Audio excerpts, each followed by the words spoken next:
Pada kesempatan hari ini kita mengisi waktu kita dengan membaca sebuah kitab, yakni Al-Fawaid Al-Mukhtarah li Saliki Thariqil Akhirah. Jadi ditanyakan kepada sebagian orang-orang yang telah bertaubat itu, ditanya perihal apa yang menyebabkan mereka bertaubat, apa yang menyebabkan mereka bertaubat. Maka mereka, sebagian dari mereka ini berkata, menjawab, suatu ketika aku mengunjungi kuburan, artinya lewat pada suatu kuburan, lalu pada sebuah perkuburan, lalu Allah SWT membukakan penglihatan mereka. Salah seorang di antara mereka ini melihat perkara yang begitu menakjubkan. Mereka melihat orang-orang yang ada di dalam kubur itu, mereka dipalingkan daripada kiblah. Kita ketahui bahwasanya seorang muslim apabila ia wafat, maka ia akan dikebumikan, dia akan dikuburkan. Dan ketika orang menguburkan orang Islam itu, maka dia dihadapkan kepada kiblat. Nah, orang yang telah menggandrungi yang namanya minuman keras hari demi harinya, meminum perkara yang memabukkan, suatu ketika lewat pada perkuburan, lalu orang ini dengan izin Allah Subhanahu wa taala dibukakan penglihatannya, melihat apa yang terjadi di dalam alam kubur.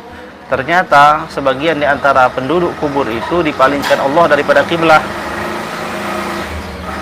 Yang semulanya mereka ini menghadap kepada kiblat, namun dilihat ternyata mereka telah berpaling dari kiblat itu. Artinya tidak lagi menghadap kiblat, padahal mereka adalah orang yang telah wafat. Maka ditanyakan kepada orang-orang yang ada di dalam kubur itu, ditanya kepada ahli kubur itu. Maka mereka menjawab, kanu yashrabuna al-khamra fid dunya wa matu min ghairi taubah.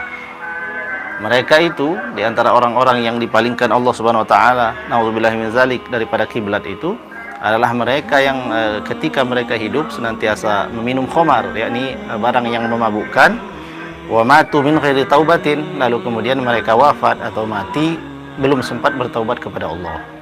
Na'udzubillah, summa na'udzubillahi min zalik. Ini adalah perkara yang pertama.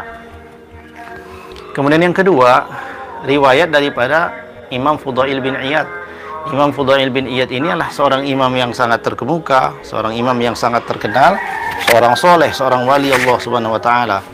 Di dalam kitab ini dikisahkan, bismillahirrahmanirrahim, an Fudail bin Iyad radhiyallahu anhu, daripada Imam Fudail bin Iyad radhiyallahu anhu, annahu hadara inda tilmizin lahu hadarahul maut.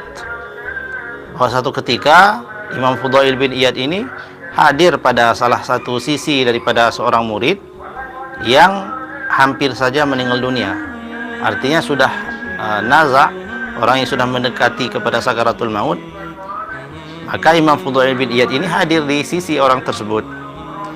Faja'ala yulaqqinahu asy-syahadata walisanuhu la yantiqu biha. Lalu Imam Fudail bin Iyad membimbing murid tersebut untuk mengucapkan syahadat, yakni mengucapkan asyhadu an la ilaha illallah wa asyhadu anna muhammadar rasulullah, atau dalam lafaz-lafaz talqin yang lain seperti kalimat thayyibah la ilaha illallah. Dengan cara berulang-ulang Imam Fudail bin Iyad menalkini orang tersebut dengan ucapan syahadat dan ucapan-ucapan yang baik atau kalimat thayyibah, yakni la ilaha illallah. Walisanuhu la yantiqu biha, akan tetapi seorang murid tersebut tidak mau mengucapkan lafaz tersebut. Dia tidak mau mengucapkan kalimat la ilaha illallah itu. Lisannya tidak mampu mengucapkan kalimat la ilaha illallah itu di akhir hayatnya. Fakarrarha alaihi faqala, kemudian diulang lagi oleh Imam Fudail bin Iyad, membimbingnya untuk mengucapkan kalimat tersebut. Faqala, maka berkata orang yang akan wafat tadi itu, la aquluha wa ana bari'un minha. Aku tidak ingin, aku tidak mau mengucapkannya, atau aku tidak bisa mengucapkan kalimat tersebut. Wa ana bari'un minha, sesungguhnya aku ini telah berpaling darinya. Maknanya dia telah berpaling dan ingkar terhadap la ilaha illallah itu. Maka dia tidak bisa mengucapkan kalimat itu di akhir hayatnya. Summa mata, lalu kemudian beberapa saat setelah itu orang tersebut mati, tidak mengucapkan kalimat la ilaha illallah. Fa kharajal Fudailu min indihi wa huwa yabki, maka keluarlah Imam Fudail bin Iyad dari sisi orang yang telah wafat tadi itu, wa huwa yabki, sedangkan ia dalam keadaan menangis. yakni Imam Fudail bin Iyad ini menangis melihat kejadian tersebut. Summa ra'ahu ba'da madatin fi manamihi wa huwa yushabu bihi fin nari faqala lahu. Lalu kemudian beberapa saat setelah itu Imam Fudail bin Iyad ini bermimpi bertemu dengan orang tersebut di dalam tidurnya. Wa huwa yushabu bihi fin nari faqala, dan adalah ia orang yang telah wafat tadi itu telah mendapatkan bagian siksaannya di dalam neraka. Faqala lahu, maka dikatakan kepadanya, Imam Fudail bin Iyad dalam mimpinya itu bertanya kepada seorang yang telah wafat tadi, ya miskin, wahai miskin, wahai orang yang tidak punya apa-apa. Yang orang yang tidak punya apa-apa, tidak punya iman, keluar dari dunia tanpa membawa iman, itu namanya miskin. Bima nuzi'at minka al-ma'rifah, dengan jalan apa dicabut darimu ilmu pengetahuan, yakni ilmu pengetahuan tentang melafazkan kalimat talqin, melafazkan kalimat thayyibah la ilaha illallah, atau mengucapkan kalimat-kalimat yang baik, dan pengetahuan-pengetahuan tentang perkara-perkara yang baik yang diucapkan ketika orang wafat. Maka Imam Fudail bertanya, oleh sebab apa ilmu itu telah dicabut darimu? Faqala, maka orang tersebut menjawab, ya Ustadz, wahai guru, kana bi illatun, sesungguhnya aku dahulu memiliki sebuah penyakit. Fa ataitu ba'dul atibba'i faqala li, lalu aku mendatangi sebagian daripada tabib-tabib, yakni tukang obat atau dokter atau tukang obat yang lain. Faqala li, maka ia atibba, orang yang mampu mengobati itu atau tabib itu berkata kepadaku, tasrabu fi kulli sanatin qadahan minal khamri, minumlah dalam setiap tahun yakni khamar. Jadi seorang tabib didatangi seseorang yang memiliki penyakit, lalu tabib ini menganjurkan untuk meminum khamar sebagai obat.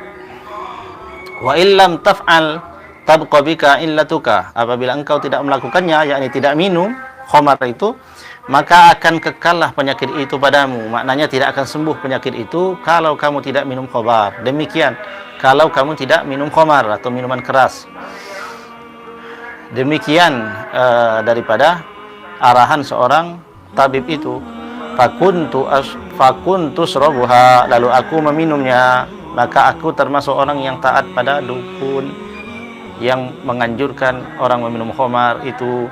Maka aku termasuk orang yang taat terhadap apa yang dianjurkan oleh tukang obat itu, yakni yang menyuruh untuk meminum khamar, lalu aku meminum. Fi kulli sanatin, dalam setiap tahunnya, li ajli tadawi, oleh sebab aku ingin berobat, yakni minum khamarnya itu dengan tujuan untuk berobat. Maka hal itulah yang menyebabkan pengetahuan dan ilmu seseorang tentang keimanannya itu dicabut oleh Allah Subhanahu wa ta'ala. Maka berakhirlah hidup seorang yang miskin tadi itu, seseorang yang tidak membawa bekal apa-apa ke akhirat, seorang yang pulang tanpa membawa iman, oleh karena disebabkan ia telah meminum minuman keras selama masih di dunia. Nah, hadirin yang dirahmati Allah Subhanahu wa ta'ala, semoga dua kisah ini yang datang daripada Imam Fudail bin Iyad di dalam kitab Al-Fawaid Al-Mukhtarah bisa memberi manfaat dan peringatan kepada kita semuanya, dan kepada kita yang masih terjerumus kepada minuman-minuman keras atau sejenisnya, baikkah itu memabukkan atau tidak, yang di dalamnya terkandung perkara-perkara yang diharamkan Allah Subhanahu wa ta'ala, atau kita memiliki famili atau saudara yang masih terbelenggu dengan perkara-perkara yang haram. Semoga kita bisa mengajak atau menasihati untuk meninggalkan perkara-perkara yang diharamkan oleh Allah Subhanahu wa ta'ala. Semoga kita mendapatkan bagian kebaikan daripada mengajak kepada kebaikan dan mencegah kepada keburukan. Demikian saja, mohon maaf atas segala kekurangan dan kesalahannya. Wassalamualaikum warahmatullahi wabarakatuh.